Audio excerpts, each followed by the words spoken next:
Alors, apprendre à aimer. On fait une série qui s'appelle Apprendre à aimer. Vous savez, c'est ce qu'on pense, c'est qu'on sait comment aimer ou pas aimer. Mais si on savait comment aimer, il y aurait beaucoup plus d'amour dans l'air. Il y aurait beaucoup moins de blessures, de rejet, d'abandon dans ces... Et souvent, on ne sait pas comment aimer. Il y a 2 semaines,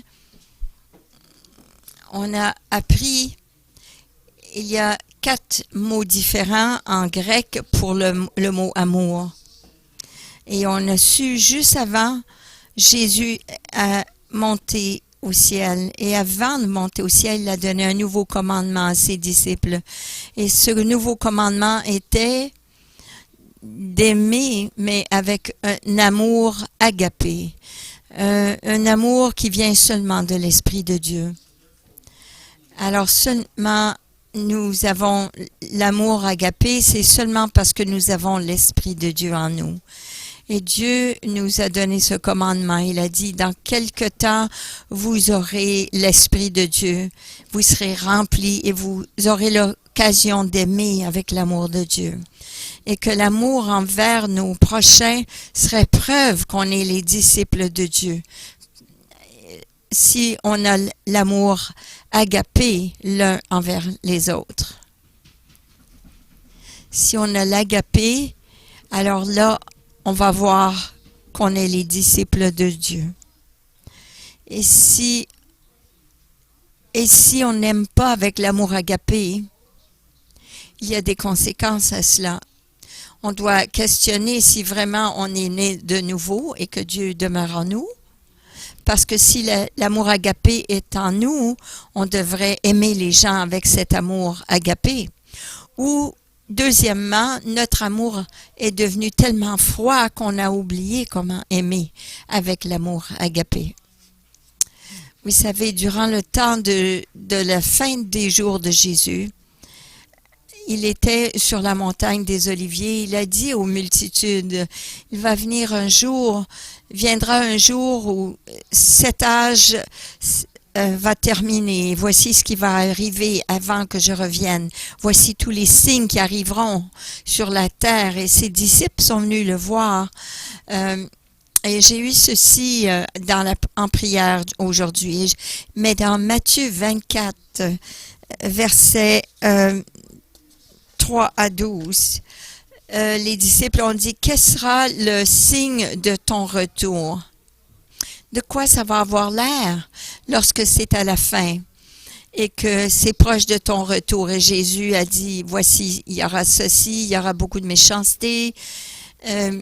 Et ensuite, il a dit, mais à cause de la méchanceté qui aura lieu, l'amour de plusieurs, l'amour agapé de plusieurs, deviendrait froide.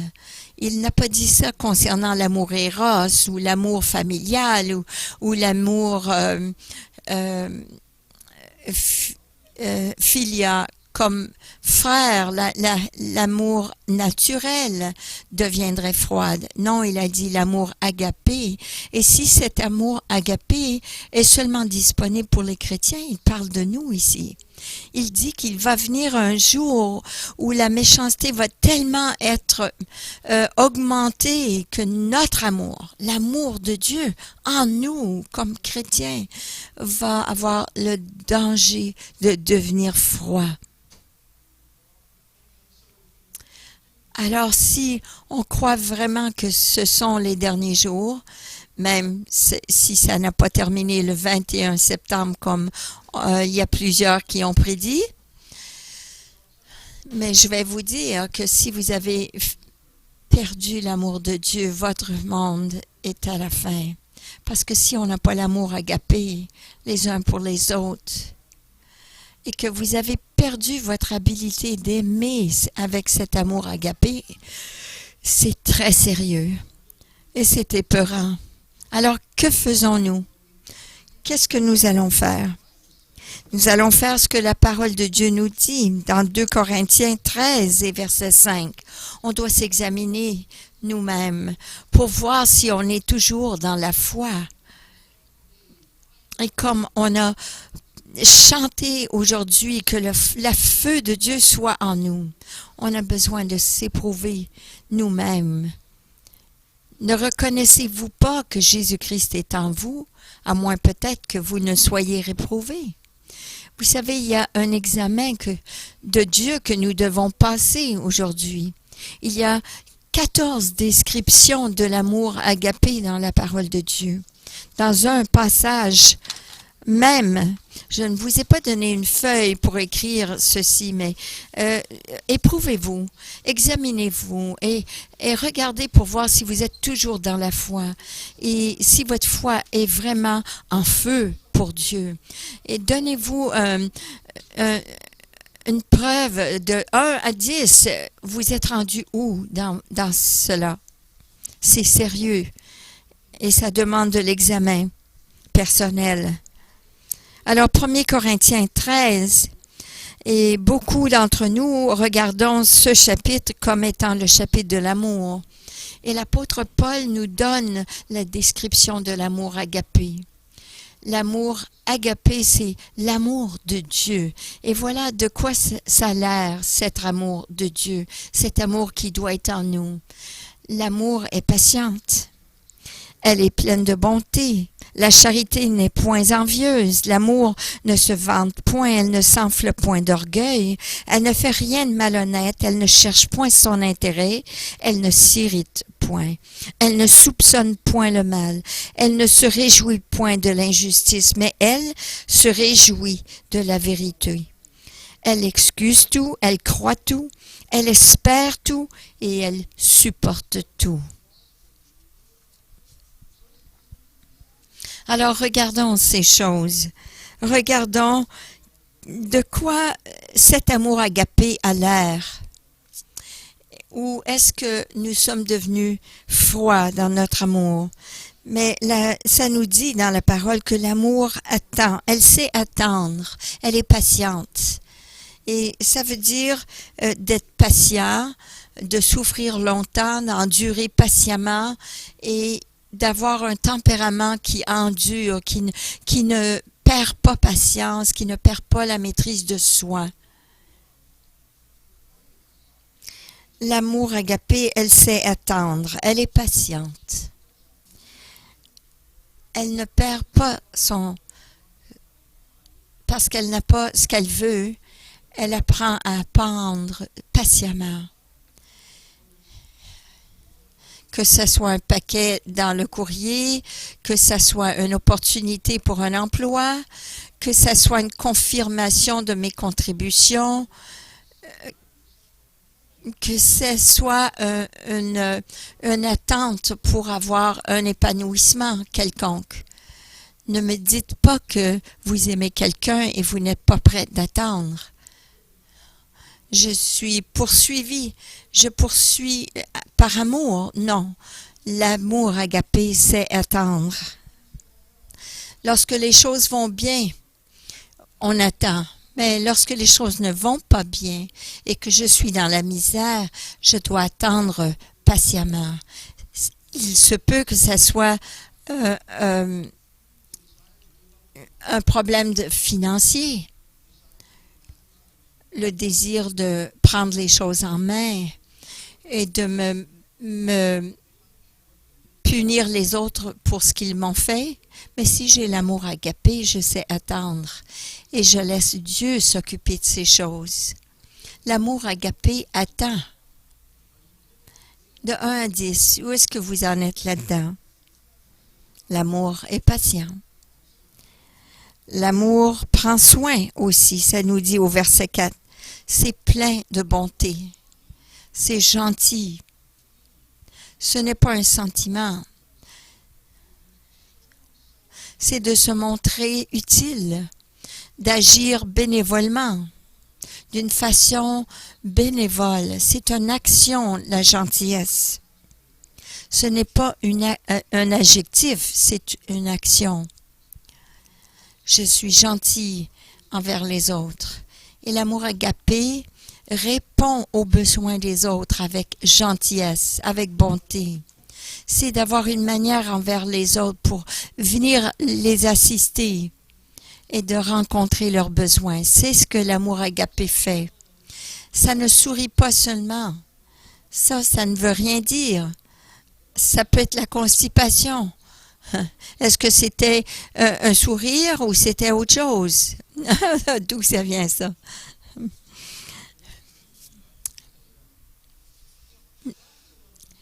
L'amour agapé ne sourit pas seulement, mais ça requiert une action. Ça donne une parole encourageante si la personne est découragée. Ça donne une parole de guérison si la personne est blessée. L'amour agapé, elle va cuisiner un repas pour quelqu'un ou couper le gazon d'un voisin qui est malade ou de conduire quelqu'un qui n'a pas de voiture ou donne son siège sur l'autobus à une personne âgée. Ce sont des choses très pratiques. L'amour agapé invite les gens à venir en avant à la caisse. Ça aide à pelleter la neige l'hiver. Et ça vous aide à partager les choses de votre jardin pour l'amour des autres. Cet amour prend soin des autres. Ça dit dans la parole que Jésus était ému de compassion. L'amour aussi donne. Ça nous dit au verset 4, l'amour n'est point envieuse. Ça veut dire d'avoir des sentiments très forts contre quelqu'un, de désirer, d'envier, d'être jaloux des autres. Voilà ce que la jalousie veut dire. Mais si l'amour de Dieu, agapé, n'est point envieuse, alors elle doit être généreuse. Plutôt que de vouloir ce que l'autre il a, c'est de donner. Au lieu de vouloir ce qu'ils ont, c'est de donner à ceux qui n'ont pas. Au lieu d'envier la bénédiction des autres, c'est l'amour agapé veut bénir les autres. Au lieu d'être jaloux du succès, de la réussite des autres, c'est de s'assurer que les autres réussissent et de les aider à réussir. Au lieu d'avoir des sentiments envers les autres, c'est des sentiments forts contre les autres. C'est d'aller vers eux. C'est de s'assurer que les gens ont un exemple parfait. J'étais aux Philippines et je suis allée à cette maison de bambou qui est en train de pourrir. Les gens étaient en guenilles et la famille est venue vers moi avec du Coca-Cola chaud et 2 biscuits. Et je suis venue pour une visite, je ne suis pas venue pour un dessert. Mais la mère, elle a dit, vous ne comprenez pas, aujourd'hui nous avons... Alors, nous voulons donner. Nous devons donner parce que peut-être demain nous n'aurons rien et nous ne pourrons pas donner. Voilà l'amour agapé. Je t'aime assez pour te bénir. L'amour agapé encourage à ceux qui sont découragés. Ça donne les finances à ceux qui n'ont rien, qui sont pauvres. Ça donne la nourriture à ceux qui manquent et la justice à ceux qui ont besoin. Et ça donne même de l'écoute à ceux qui sont troublés. Voilà, cet amour agapé est motivé de donner. Quoi d'autre par rapport à l'amour agapé? Et vous en êtes où dans cet examen par rapport à l'attente, par rapport à donner? Une autre définition de l'amour agapé, c'est l'amour honore. Et ça dit, ne se vante point. De se vanter veut dire de s'élever au-dessus des autres, d'être mieux que les autres, de se démontrer mieux que les autres. Alors si l'amour agapé ne se vante point, ne s'élève point au-dessus des autres, elle élève les autres. L'amour agapé va toujours élever les autres en premier. L'amour agapé ne cherche pas l'honneur, elle cherche à honorer les autres. Elle nous demande d'honorer nos parents parce qu'ils nous ont donné la vie. Elle demande que on puisse les honorer et d'être heureux pour leur succès, leur réussite. D'honorer aussi ceux qui sont ou provinciales, ou fédérales, ou municipales, ce sont nos dirigeants et nous devons les honorer parce que c'est ce que Dieu nous demande.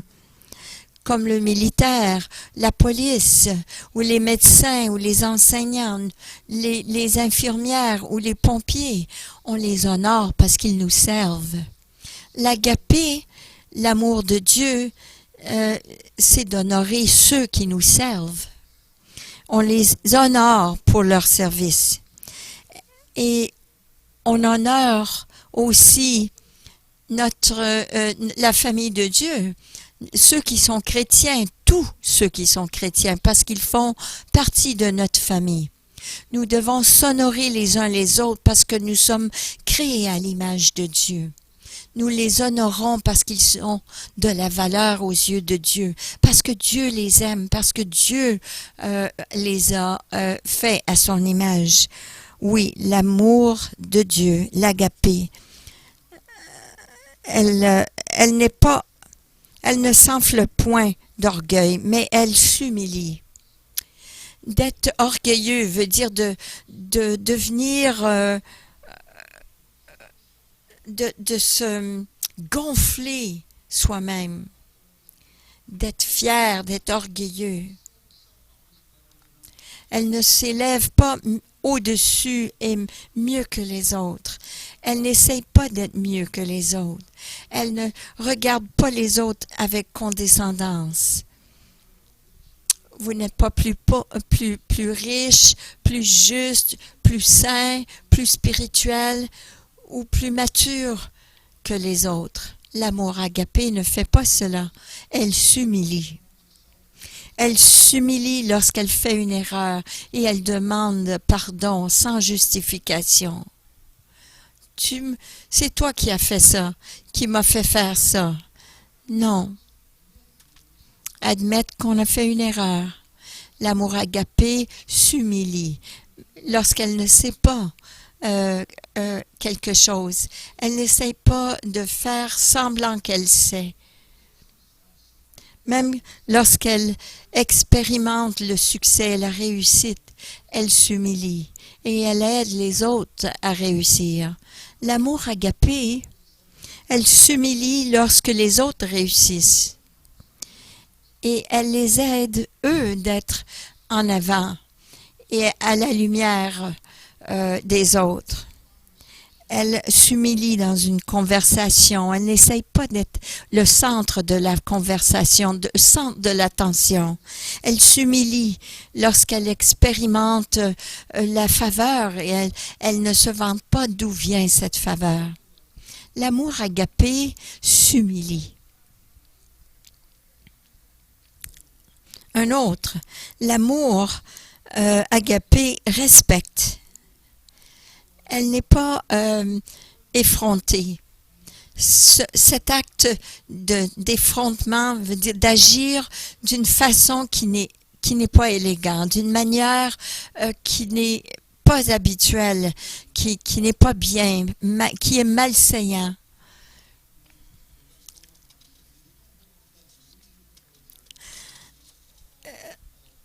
Ça veut dire aussi de perdre tout sens. Mais l'amour, vous savez, elle n'est pas comme ça. L'amour agapé, elle respecte les autres. Elle n'agit pas d'une façon inappropriée, mais avec respect envers les autres. Elle n'appelle pas les autres des noms. Elle n'est pas malséante. Elle n'essaie pas d'humilier les autres. Elle ne se moque pas des autres. Elle ne met pas les autres, elle n'abaisse pas les autres. Elle ne devient pas agressive. Elle n'est pas profane ni abusif verbalement, mais elle a un respect pour les autres. L'amour agapé respecte toujours les autres. Alors, où en êtes-vous? 1 sur 10.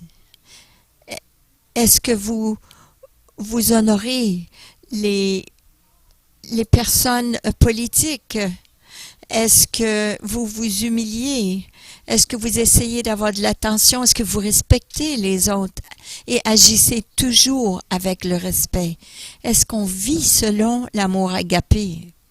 Ou est-ce que nous vivons selon un autre agapé, un autre amour?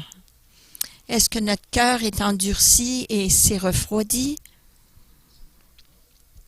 Regardons encore une fois la définition de l'amour agapé. L'amour diffère. Elle ne demande pas de faire les choses à sa façon. Elle ne cherche point son intérêt. Ça veut dire vraiment, en définition, c'est de manigancer quelque chose et demander que je sois le premier. C'est d'exiger que je passe en premier. En disant, tu me dois le respect, tu me dois. Mais ça, c'est de manipulation et de demander pour être le premier. Vous exigez des titres et vous dites à tout le monde le statut et l'éducation et les cartes d'affaires que vous avez parce que vous cherchez à votre propre intérêt. Mais l'amour agapé n'est pas comme ça. Elle diffère aux autres. Elle cherche point son intérêt. Elle a le droit d'être honorée, mais elle cherche à honorer les autres d'abord. C'est ça que la différence veut dire. Oui, elle a le droit d'être entendue, mais elle cherche d'entendre les autres. Elle a le droit d'avoir ses besoins rencontrés, mais elle cherche les besoins des autres d'abord. Elle a le droit d'être respectée, mais elle cherche à respecter les autres en premier. Elle cherche à être aimée, mais elle cherche premièrement à aimer les autres. Elle laisse les autres s'exprimer d'abord. Elle a le droit d'avoir une opinion, mais elle cherche d'entendre l'opinion des autres d'abord. L'amour agapé diffère ses droits aux autres, alors que les besoins des autres soient rencontrés d'abord. Elle ne demande pas, elle n'exige pas ses propres intérêts. Mais où en êtes-vous là-dedans? En voici un autre. L'amour supporte. Ça dit, l'amour ne s'irrite point. L'amour ne s'irrite pas. Et ça veut dire d'être provoqué facilement, exaspéré facilement ou émotionnellement remué facilement. Ça devient provoqué et offensé facilement. Elle est irritable, mais l'amour agapé n'est pas facilement irritable.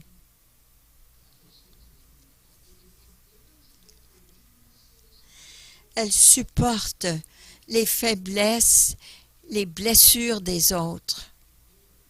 Elle supporte les faiblesses, les blessures et le manque des autres. Elle ne lève pas le poing lorsque quelqu'un vous coupe devant la voiture. Et elle ne fait pas de crise de tempérament c'est l'amour agapé. Elle n'est pas facilement offensée lorsqu'elle est interrompue. Elle assume jamais les émotions des autres. Elle assume jamais les motifs des autres. L'amour agapé. Et elle ne devient pas en colère à cause du comportement des autres, parce que les gens blessés blessent les autres. Mais elle supporte les blessures, les manquements des autres, et elle essaie de comprendre la raison pourquoi la personne agit de la façon qu'elle agit. Elle ne juge pas leurs blessures, mais elle cherche à guérir leurs blessures. Elle assume toujours le meilleur d'une personne. Ah, peut-être ils ont une mauvaise journée. Au lieu de penser, peut-être qu'ils me veulent du mal. Je vais croire le meilleur des autres jusqu'à ce que tu me prouves le contraire. Elle supporte les autres.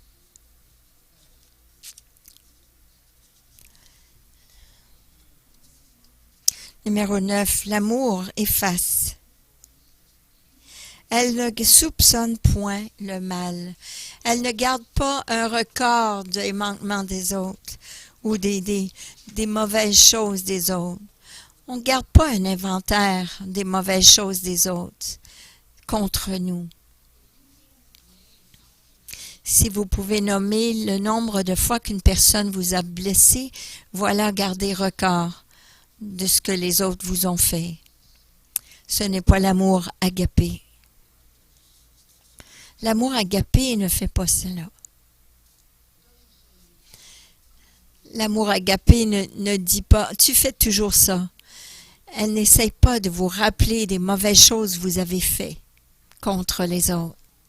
L'amour agapé efface plutôt. Elle efface le record des manquements des autres en pardonnant réellement. Elle efface la blessure et elle efface en cherchant la restauration dans la réconciliation avec les autres. Elle efface toute la douleur relationnelle, émotionnelle, physique, et elle relâche l'offenseur. Voilà la définition de l'amour agapé. Elle efface, elle ne garde pas compte, elle ne tient pas compte du mal qu'on lui a fait. Voilà l'amour agapé.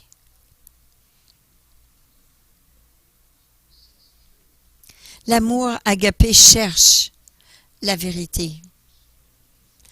Alors, regardons en arrière et regardons la définition de l'amour agapé dans votre vie. Où en êtes-vous? Est-ce que vous exprimez l'amour différé ou est-ce que vous cherchez votre propre intérêt? Est-ce que vous vous irritez contre les autres ou vous supportez les autres? Est-ce que vous effacez les mal des autres ou vous soupçonnez pas le mal des autres? Est-ce que vous relâchez celui qui vous a blessé? Vous devez prier et vous rappeler de ces choses. Non, Agapé cherche la vérité. Elle ne se réjouit point de l'injustice, mais elle se réjouit de la vérité. Elle veut la vérité, qu'importe le coût. Elle n'utilise pas l'injustice pour promouvoir la vérité. Non, le moyen ne justifie pas le moyen. La fin ne justifie pas le moyen. Vous pouvez le voir, l'opposer à la télévision tous les jours. Le genre de choses que les gens font au nom de la vérité. Ça, ce n'est pas l'amour agapé. Mais l'amour agapé cherche la vérité, promouvoit la vérité. Et elle accepte et elle célèbre l'acceptation de la justice et de la vérité, qu'importe le coût. Parce que la vérité ne fait pas mal, mais notre réponse à la vérité peut faire mal. Alors, si vous êtes rempli de l'amour agapé, vous allez répondre et vous allez accepter les conséquences. Si quelqu'un vous dit « Ah, vous avez une attitude dans votre vie », mais l'amour agapé va dire « Merci ». Va dire « Merci parce que je veux régler ce problème ».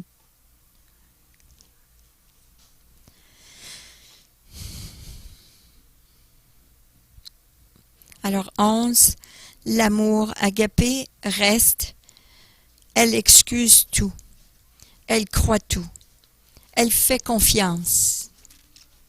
L'amour reste, elle excuse tout, elle renonce jamais, elle reste. Elle ne lâche pas. Ça veut dire ça de mettre une protection, un couvert, d'être silencieux, de supporter, de souffrir au nom d'eux-mêmes. Je ne te critiquerai pas, je ne te harcèlerai pas. Ça veut dire te supporter, te couvrir. L'amour ne renonce jamais. Et ça couvre les erreurs des autres. Elle est prête à supporter et de souffrir ce qui est le nécessaire à cause des autres. Ça, c'est l'amour agapé. Elle demeure. Même lorsqu'un conjoint est malade, même avec un ami qui passe des temps difficiles, l'amour agapé reste. Elle garde ses engagements, mais à long terme. Elle ne lâche pas prise si ses besoins ne sont pas rencontrés. Elle ne lâche pas parce que les choses deviennent difficiles, mais elle met les gens d'avance en avant au lieu de ses conforts personnels. Je suis engagée à toi, point, c'est tout. Elle s'engage à long terme. Voilà l'amour agapé. Ça endure et ça ne renonce jamais. Elle fait confiance. L'amour fait confiance. Elle croit tout. Elle a la foi, elle fait confiance et elle croit. Qu'importe. On croit dans cette relation. Vous n'attendez pas que cette personne performe, tu lui fais confiance. Mais vous tendez la main vers eux. Il y a des gens qui disent, j'ai pas de confiance en personne. Alors vous ne savez pas aimer. Parce que vous devez faire croyance, vous devez croire en eux, de prouver qu'ils sont dignes de votre confiance. Lorsque je rencontre quelqu'un, je leur donne 100% de ma confiance parce que ça fait appel à eux de vivre selon des standards. Je ne décide jamais que je vais pas leur faire confiance. Je dois les laisser entrer dans ma vie. Alors l'amour agapé croit tout.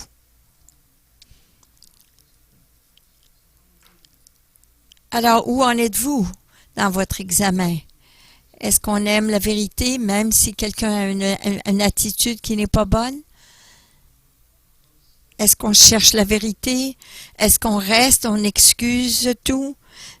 On est prêt à faire confiance, d'investir la confiance en les autres? Parce que voilà la fondation d'une relation. Si vous n'avez jamais confiance, vous ne donnez pas la chance aux autres de bâtir cette confiance.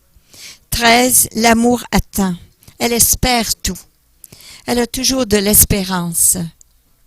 Avoir de la confiance ou d'avoir de l'attente. Oui, elle s'attend à le meilleur des autres.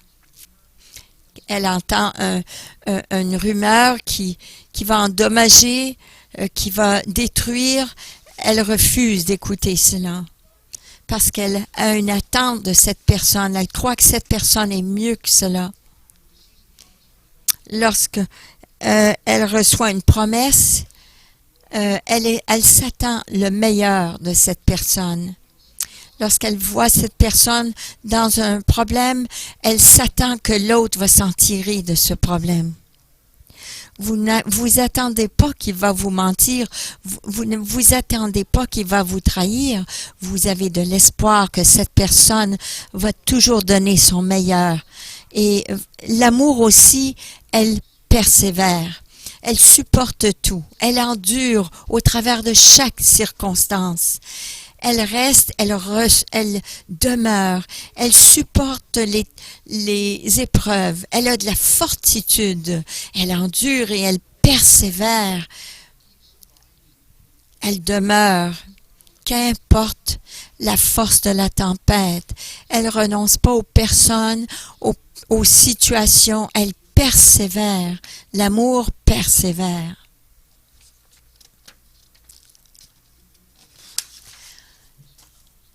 On a vraiment besoin de plusieurs heures pour aller au travers de cet examen. Mais c'est quoi où j'en suis rendue dans ce test, cet examen de moi-même? C'est quoi mes attentes envers les autres? Est-ce que j'ai l'amour agapé pour croire le meilleur des autres? Si j'ai l'amour agapé, je vais persévérer, je vais croire le meilleur des autres. Je vais persévérer, je vais avoir de la fortitude, je vais endurer à cause de ma famille, à cause de mes amis, à cause de l'Église, à cause de ceux que j'aime. Je vais continuer de persévérer. Voilà l'amour agapé. Alors, sur une échelle de 1 à 10, si vous êtes en bas de 5 dans toutes ces mesures, est-ce que Dieu, j'ai oublié d'aimer? Est-ce que mon amour est froid, comme Jésus a dit que ça allait arriver? Est-ce que je suis une de ces personnes dont le cœur est refroidi? Est-ce que ça affecte mes relations? Est-ce que ça affecte ma façon de penser? Est-ce que ça affecte ma façon de croire dans les autres? Est-ce que ça affecte mes paroles envers les autres? Est-ce que mon cœur devient refroidi? Est-ce que j'ai vraiment l'amour de Christ en moi? Je dois éprouver m'éprouver mon cœur pour voir si je suis vraiment dans la foi. Mais l'amour agapé attend, elle prend soin, elle donne, elle honore, elle s'humilie, elle respecte, elle diffère aux autres, elle supporte, elle efface les erreurs des autres, elle cherche la vérité et elle demeure, même si elle est inconfortable. Elle fait confiance, elle attend le meilleur des autres et elle persévère au travers des situations. En premier lieu, nous devons avoir tout cela avec ces aspects dans notre vie avec Dieu, parce que c'est lui qui nous donne l'amour agapé. Et que dites-vous aussi de votre mariage, votre vie de couple, envers vos enfants? Est-ce que ces choses sont vraies concernant les gens envers qui on a de l'affection? Ou est-ce qu'on va dire « Ah, je t'aime, mon ami », mais vous savez, il y a 4 sortes d'amour. Mais de quelle sorte d'amour vous parlez? « Hé, mon ami, je t'aime. » Qu'est-ce que ça veut dire pour toi? Est-ce que vous parlez de l'amour agapé? Parce que ça, c'est l'amour de Dieu. Jésus dit, un nouveau commandement, je vous donne, que vous vous agapez les uns envers les autres. Pas que vous les endurez jusqu'à ce qu'ils sont un fardeau. Non, l'amour agapé, ce n'est pas comme ça. C'est pour ça que l'amour agapé est mieux que la foi et l'espérance. Du 1 Corinthiens 13, ça dit l'amour agapé, c'est cette puissance surnaturelle qui nourrit notre espérance et notre foi et elle nourrit toutes ces choses. Alors, qu'est-ce qu'on fait de cet amour agapé? Je n'essaie pas de vous culpabiliser, mais si on va bâtir des relations, si on va marcher dans le ministère et on veut grandir dans nos vies, on doit retourner à ceci. Parce que je dois vous promettre que même le pire pécheur, il va voir au travers de vous. Il va voir au travers de vous et il va voir que ce n'est pas l'amour agapé. N'est-ce pas ce que la parole dit? Tout le monde verra que vous êtes mes disciples si vous avez cet amour agapé les uns envers les autres. Et si on ne démontre pas cet amour agapé, on a des problèmes. Oui, on peut faire des erreurs de temps à autre. On doit le confesser et se remettre d'aplomb avec le Seigneur. On doit rectifier les choses, mais on doit retourner à l'amour agapé, le numéro 1, notre premier amour. Aimer Christ et aimer les gens de Dieu. Avons-nous reçu l'amour agapé de Dieu en donnant notre vie à Christ? Alors, si c'est le cas, l'amour agapé devrait être en nous. Sinon, on devrait questionner si on s'est vraiment engagé envers Dieu. Mais qu'est-ce qui se passe avec votre amour alors? Est-ce que cet amour a refroidi? Qu'allez-vous faire si c'est le cas? J'aimerais que vous regardiez une vidéo présentement. Est-ce que notre amour agapé est refroidi ou est-ce qu'elle est forte, cet amour?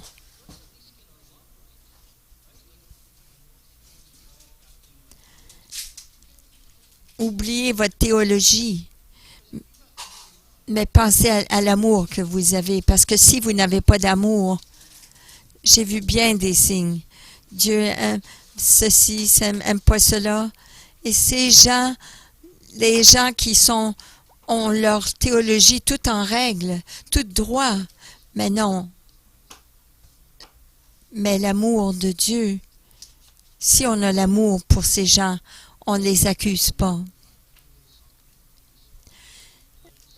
Ce chant nous dit, le titre dit « La charité, Jésus réduis-moi à l'amour ».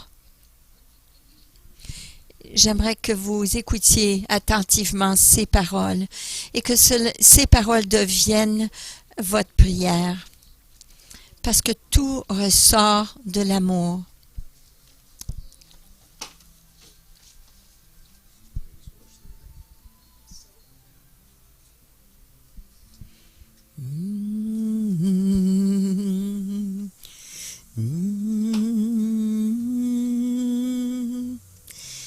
Bien que je parle des hommes et des anges, et bien que je prophétise et comprenne tout, bien que j'ai toute la foi qui puisse enlever les montagnes, et bien que je nourrisse les pauvres et abandonne ma vie, si je n'ai pas la charité, si l'amour ne s'écoute pas de moi, je ne suis rien. Je réduis moi l'amour.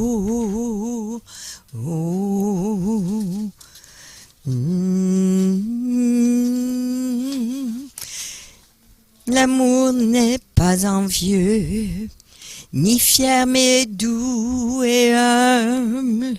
Il ne cherche pas sa propre voix. L'amour chante quand Jésus triomphe. Il croit et endure toutes choses. L'amour espère et supporte tout. Et l'amour ne faillit jamais.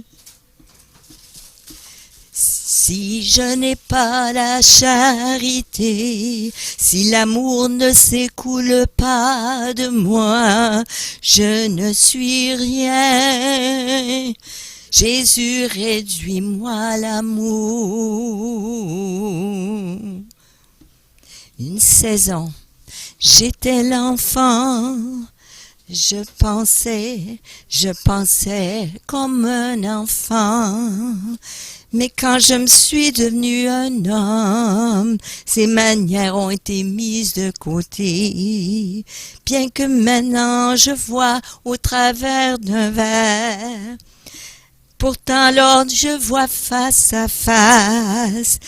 Quoique maintenant demeurant la foi et l'espoir, le plus grand est l'amour.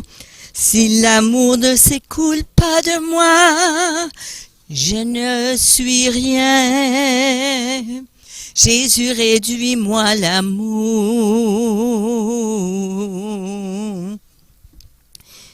Une saison, j'étais l'enfant.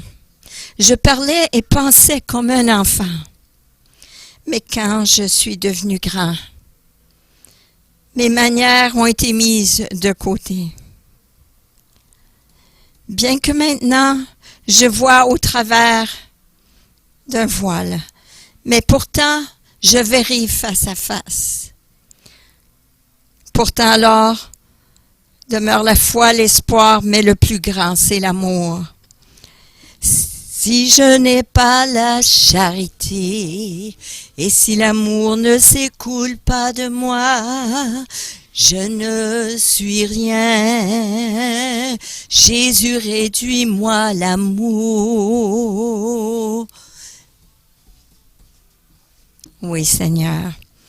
Si je n'ai pas la charité, et si l'amour ne s'écoule pas de moi, je suis rien. Jésus, réduis-moi à l'amour. Jésus, réduis-moi l'amour.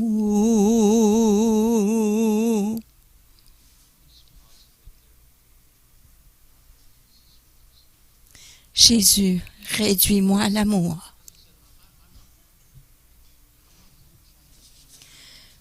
Je ne suis pas ici pour pointer le doigt à personne, critiquer ou corriger quelqu'un. Je dis simplement, si les paroles de Jésus sont vraies, alors à la fin de l'âge, et que le cœur de l'homme, son amour sera refroidi, je dois suggérer qu'une de nos activités les plus importantes, c'est de toujours vérifier, examiner notre cœur, afin que nous ne soyons pas parmi ceux qui ont manqué d'amour. Parce que l'amour sera refroidi. L'amour agapé, ça veut dire l'amour des chrétiens, sera refroidi. Alors si nous sommes à la fin, je dois toujours examiner mon cœur. Alors que je ne fasse pas partie de plusieurs, mais que je suis de ceux qui continuent d'espérer, de persévérer, d'aimer. Toutes ces paroles qui définissent cet amour, qui a soin, qui attend, qui croit tout. Parce qu'autrement, je ne serai pas un disciple qui suit Jésus. Et je ne sais pas si vous avez remarqué, mais ce monde a besoin des disciples, des vrais disciples, de ceux qui sont aimants. Je vous demanderai de mettre votre main sur votre cœur. Ce temps de louange et d'adoration était rempli de ce feu de l'amour de Dieu. Père éternel, tu dis que tu déverses ton amour comme une rivière en nous. Viens remuer nos cœurs. Qu'importe ce que ça prend, si on a besoin de prier ou de jeûner ou de prendre du temps sur notre face, Dieu, nous te demandons, viens remuer et allumer le feu de cet amour. Si je n'ai pas l'amour, je suis rien. Même à cet instant, donne-nous une faim d'être remplis de ton amour. Donne-nous le désir de manifester ton amour. Visite-nous encore comme individus dans l'Église. Que les gens sauront que nous sommes des chrétiens par notre amour. Réduis-nous à l'amour, à notre premier amour, de t'aimer, Seigneur, et d'aimer les autres. Ranime ce feu, Seigneur, en nous. Ramène-nous à notre premier amour. Ramène-nous à aimer. D'aimer cette personne à notre droite et à notre gauche. D'aimer la personne devant nous. Celle qui est à côté de nous, notre voisin, de nos collègues, notre employeur. D'aimer les gens avec qui nous prenons l'autobus chaque jour. Réduis-nous à l'amour, Seigneur. La semaine prochaine, je vous donnerai des outils. Comment aimer, mais Seigneur, nous avons besoin d'être ranimés. Ranime ce feu de l'amour au nom de Jésus. Et le peuple de Dieu dit Amen. Réduis-nous à l'amour au nom de Jésus. Amen. Amen. C'est un temps critique, Église de Dieu. C'est un temps critique. Et si l'amour, c'est l'amour qui est vraiment la vérité, nous devons examiner nos cœurs, même si ça fait mal. Parce qu'il y a un monde perdu qui a besoin d'amour de Dieu.